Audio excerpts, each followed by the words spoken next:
ირაკლი კობახიძემ განაცხადა, რომ დააჯილდოებს ხვიჩა კვარაცხელიას. რაც თითქოს არ არის ხო ცუდი. ხვიჩას წარმატება ყველას გვიხარია, მეც მიხარია და თითოეულ ქართველს. მაგრამ ნახეთ რას ამბობს ირაკლი კობახიძე, არა მარტო ხვიჩას დავაჯილდოებთო და წარმოადგენს წმინდა გიორგის ორდენზეო, არამედ დაგვავიწყდაო, რომ ესეთი წარმატება ქონდაო კახი კალაძესო და კახი კალაძეს უნდა დავაჯილდოოთო. აქ გამოჩნდა, რომ როგორც ჩანს რეჟიმი ვერ იხენებს ხვიჩა კვარაცხელიას პროპაგანდისტვის და სწორედ ამ მანქანის ეფექტიანობის გასაზრდელად წამოწიეს კახი კალაძე და კახი კალაძესთან ერთად ზაზა ფაჩულია, რომელიც მართლაც დიდი სპორტსმენი იყო და დიდი კალათბურთელი. თუმცა მათი მთავარი ამოცანა არა ხვიჩას დაფასება, არამედ საკუთარი პროპაგანდის ამუშავება და პროპაგანდის ეფექტიანად მუშაობა. სწორედ ამიტომ შემოიყვანეს სცენაზე და გააცოცხლეს კახი კალაძე.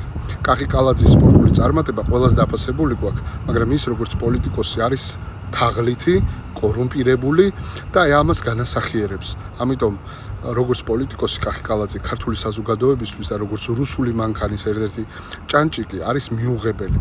მისი გათანაბრება ხვიჩა კვარაცხელიასთან დღეს ამ მომენტში არის არამხოლოდ მიუღებელი, არამედ არის ფარისევლობა და სადუკევლობა, არის ჩვეულებრივი ნაძილობა, რომელსაც აკეთებს ახლა ირაკლი კობახიძე და რეჟიმი.